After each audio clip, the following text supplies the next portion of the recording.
Hey guys, welcome to the Pottery Speak channel. I want to show you guys how I made these little, I'm calling it like a sponge holder or a soap dish. I really took two different concept ideas and wanted to put them together. I've never seen something made quite like this, and I was kind of winging it because I have not seen anybody make one of these before. And I really like how they turned out, so I wanted to share how I made them.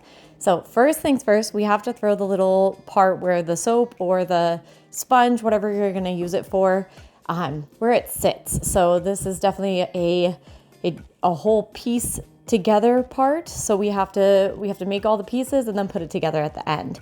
So the very first thing that we're gonna do is we're gonna throw a very small little bowl. So I want it pretty flat on the base, and then I'm literally just pulling the walls straight up.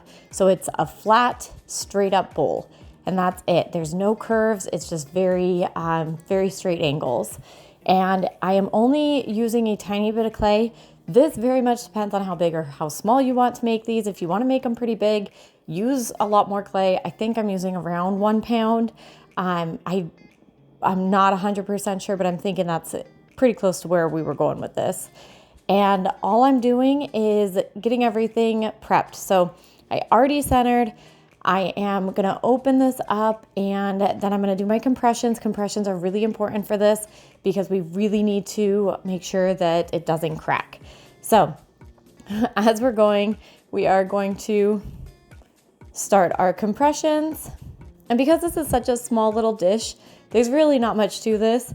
It's more the putting it together part that is a little bit more challenging. The throwing part, pretty easy. I feel like anybody can definitely make these. They are really fun, really creative, and just a fun little concept if you want to throw something that's a little bit more unique in your house. So I'm gonna pull up my walls now. We're going straight up. So keeping that reminder as you're throwing, we are not trying to create a cup here. We are trying to create, it kind of reminds me of like if you're making a small cat dish. It's the exact same thing. We're making like a tiny little dish here. We're just pulling it straight up, and we really only need about 2 pulls. This is such a tiny little thing. It's not anything crazy today. So I'm going one more because why not? So making sure our elbows are down and our hands are touching. We are in sync with this entire process. I'm not going too deep into the throwing process here because it is such a beginner, like simple project.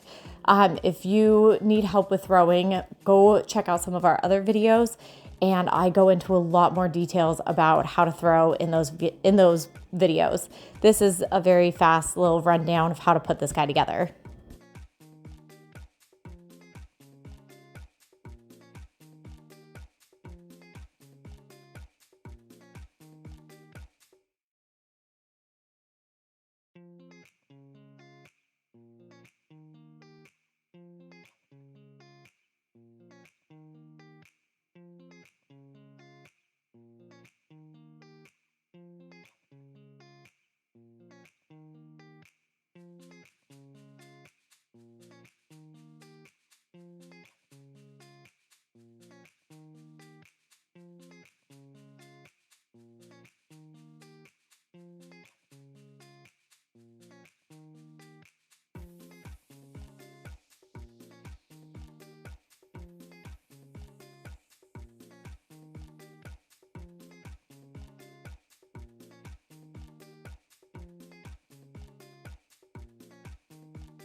All right, you guys, now we're gonna trim this. I'm not using a Giffen grip here. I'm just gonna tap center.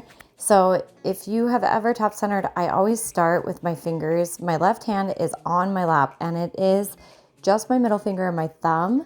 And I tap with my right hand until it gets to be it gets to be centered. I like to do it on the wheel head itself because then you can kind of line it up with the lines that are already on the wheel head. I'm not a fan of doing this on a bat, but everybody does it a little bit differently. So I am just trimming this up in a very, I'm really just trying to make everything straight and making it so it has a very clean look to it. I'm not trying to add a foot. I'm not trying to make this anything more than it needs to be because we're going to attach a piece to the end of it anyway, so nobody will even see this. A weird little trick is a paintbrush that is soft and it gets all your trimmings away. I use this all the time with my pots whenever I'm trimming. So we're very much just giving this a nice soft texture around the edges. We want everything to be very smooth, and when we attach, then we can, you can create different lines. You can kind of make it how you want at the very end. If you wanted to add lines and designs here, you definitely can. I wanted this piece to be very smooth and just very clean looking, so it matched any kitchen or any bathroom design that you're going to put it in. And because we had those little pieces of clay on the top of our pot, I'm going to flip this around. I'm going to re-tap center it and stick it back on our wheel head. And I'm going to trim the top as well and really get that nice clean line all throughout the piece. And as you can see, my left hand is not moving and my right hand is what is doing all the tapping, making sure that we are centered. And then I'm going to glue it back down, and I like to call these caterpillars. And I always do it with just 3 pieces, and we like to make them as a triangle so your pot stays balanced.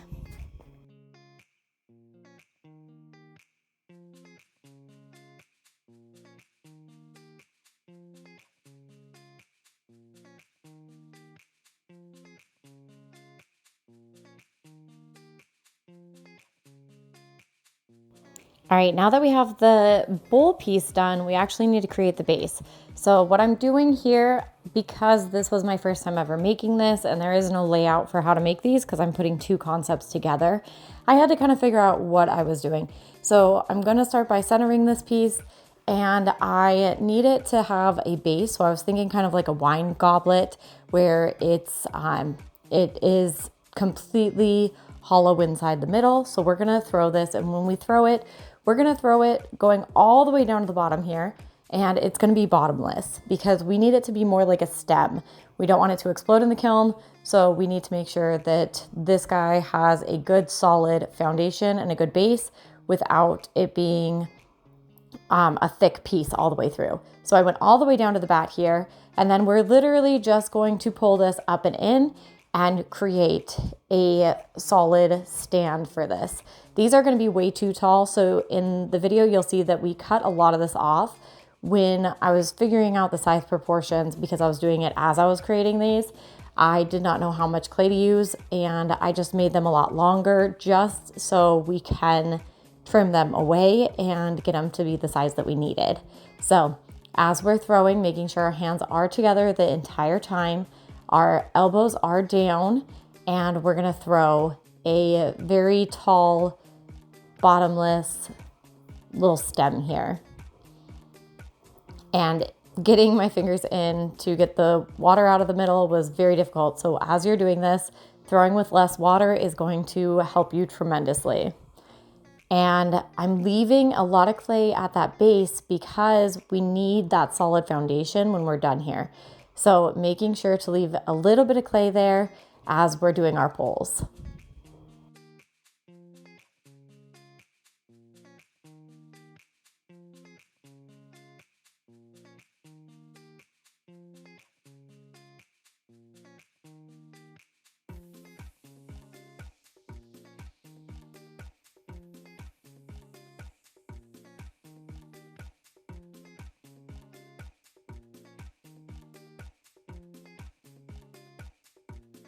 Now, before we go to actually wire this off, I actually wanted to give the already illusion of it being that base. So I'm actually going to take my knife tool here, trim off a lot of this extra because we're not going to need it.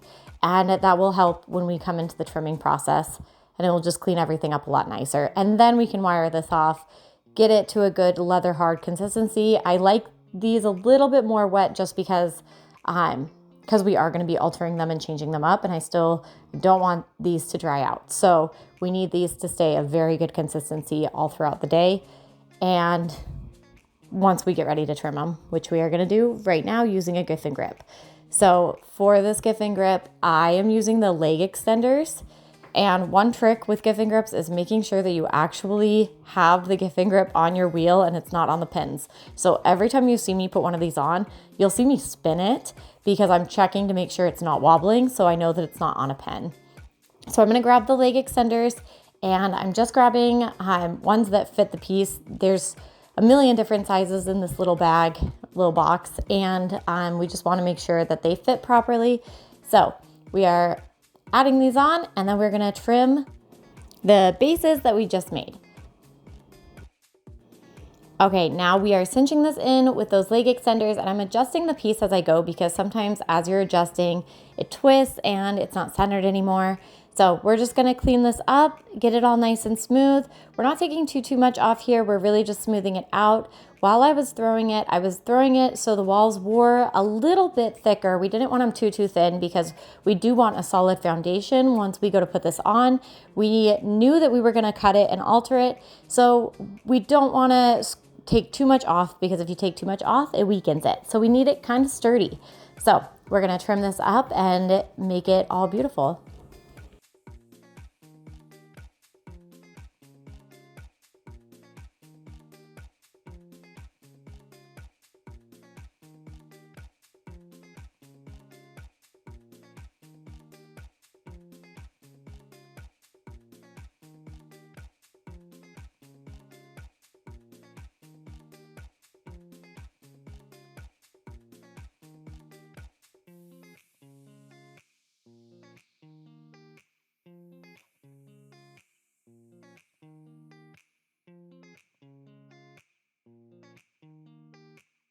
Okay, so now is the part where it gets a little tricky. So like I said at the very beginning of this video, I'm putting two concepts together. So I really love the stands with the soap dishes in them, but I have never made them in this kind of way before.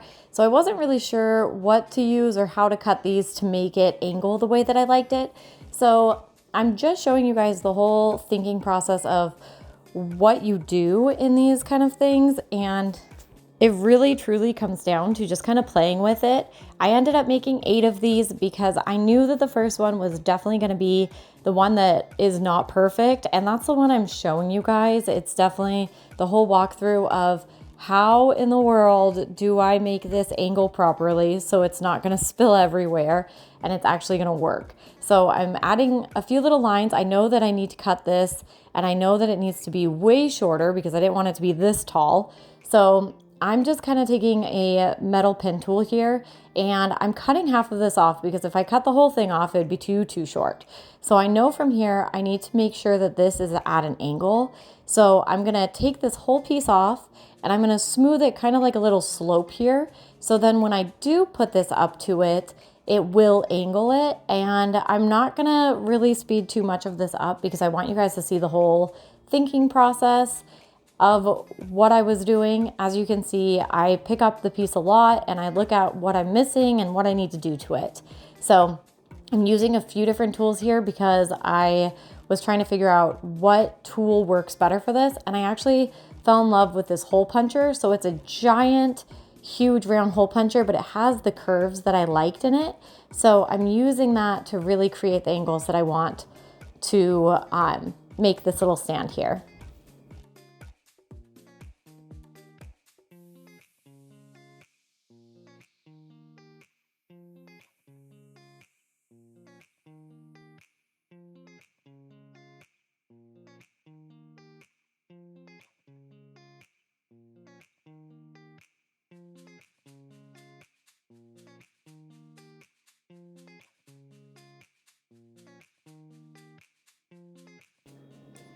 And I did end up cutting that top off just a little bit more because I did want this to be a little bit shorter. So now I need to make where the water is going to come out. So if you put a sponge in here, the water needs to be able to pour out with like a little spout. So I'm using that giant hole cutter, and I'm actually cutting a chunk out of my little dish here. So I'm just kind of rounding it out and making sure it stays that width of my hole cutter. And if I use the same tool, all of them will be the same width as I'm cutting, because then I know that, that's going to be my guide. So I'm just taking a little rounded tool here and cleaning it up and making sure, as you're going, make sure everything is smooth. If it is sharp now, it's going to be 500 times sharper once it comes out of that kiln. So really make sure to smooth everything as you're working. And you guys will see me talking a lot through this because I had a lot of people coming up to me and asking me, what in the world are you making? So I'm awkwardly showing my ideas to people throughout this. I ended up cutting out a lot, but this one showed you a very good example of what I'm trying to do. So I wanted to keep it in here. And really now I need to make a spout, and I need to make sure that I can get a spout that just attaches. And I do my spouts very similar as when I'm throwing them. But for this one, I'm gonna slab out a piece of clay and I'm going to attach a spout to that little rounded bowl here. But first I gotta finish this base, and it really does need to be smoothed out because it's a pretty rough and rugged little guy right now. So we're gonna take a chunk out of here and we're gonna clean this up and get it to the point where it works.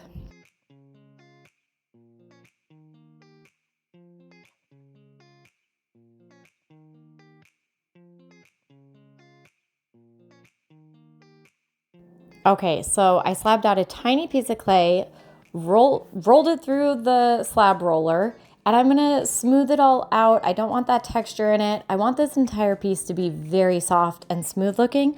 So we're gonna take a wooden rib here that has rounded corners on it, and we're just gonna smooth this baby out and get it so it's nice and soft. And the hard part was finding a circular, like cookie cutter type thing, because I really needed to make almost like a moon shape for that spout attachment.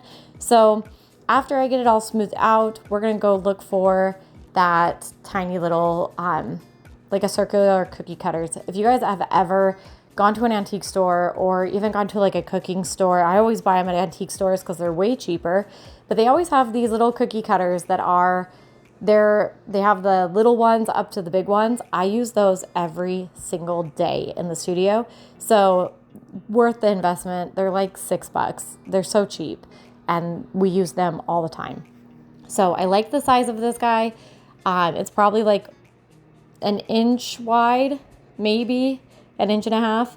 And I'm going to take a chunk out because we need it to be shaped almost like a little crescent moon.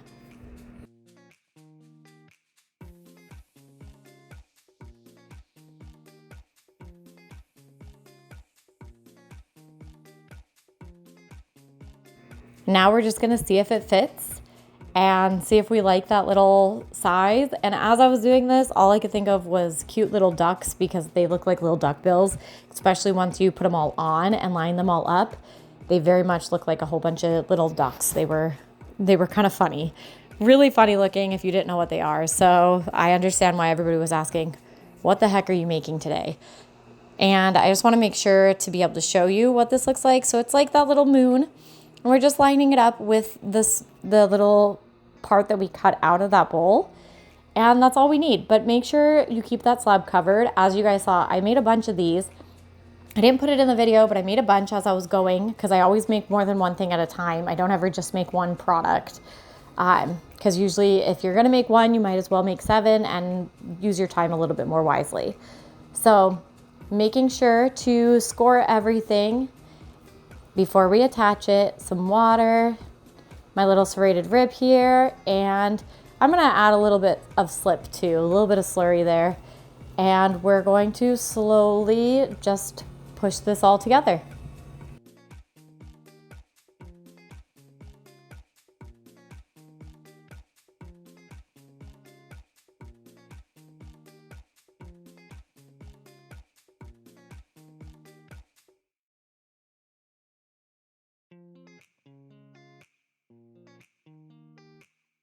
One small hack that I love telling everybody is to have a paintbrush in your toolkit at all times.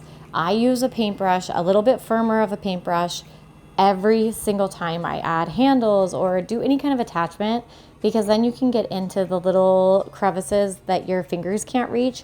I have really small hands and you still you can't fit your fingers into 90% of this stuff. So the either like sponges on a stick, little throwing sticks, and paintbrushes are so handy.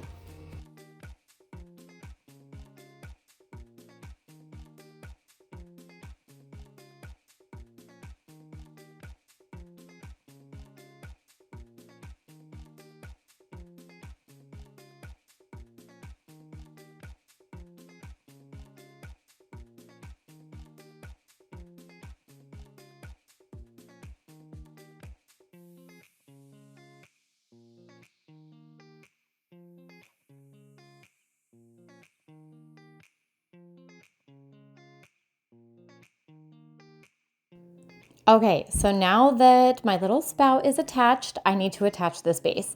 So in the video, I'm going to show you guys me trying to figure it out. I'm going to tell you how I figured it out as I go. So I was trying to line it up. Don't do it like this. Flip it upside down and put the thing on it. Don't try to eyeball it, because this one turned out crooked. So flip it upside down like this. Put your little round cookie cutter there and try to line it up that way instead of just guessing. So this one I just guessed and it obviously turned out a little crooked. So don't guess, actually line it up on the bottom. So that's the only thing that with this video I actually did wrong, and I didn't get to show you guys the actual piece because we ended up getting a lot of people in the studio and I didn't realize that this one was going to turn out crooked, so I stopped recording. So just keep that in mind as you're going. Don't eyeball it. Literally just line it up with a circle, gauge the center, and then put this together. So for this one, I definitely was like, I can figure it out. I can eyeball it. No, you can't, Rose. Don't do that. So I eyeballed it, and this one, you can even see it in the video that it's a little crooked.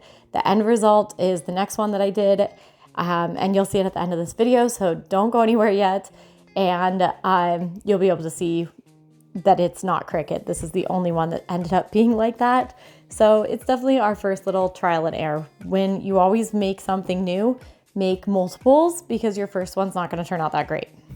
So I'm going to, as you guys can see, I have little pockets here that, because when I cut it, it left little air pockets. This happened in every single one of them that I made, and it's fine. I'm just going to snake some clay around this, get it wet, and push it in and fill those little holes.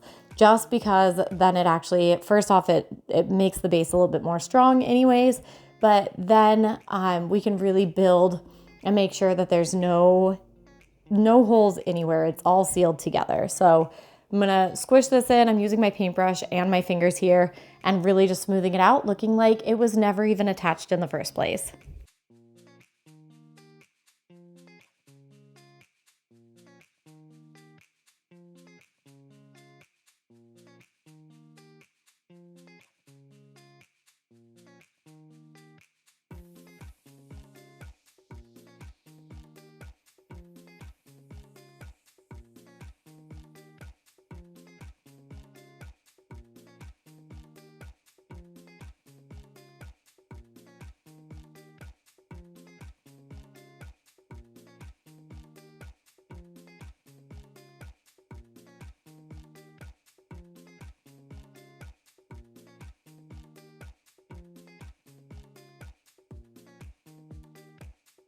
And at this point of the video, I'm judging myself because I can see that it's crooked.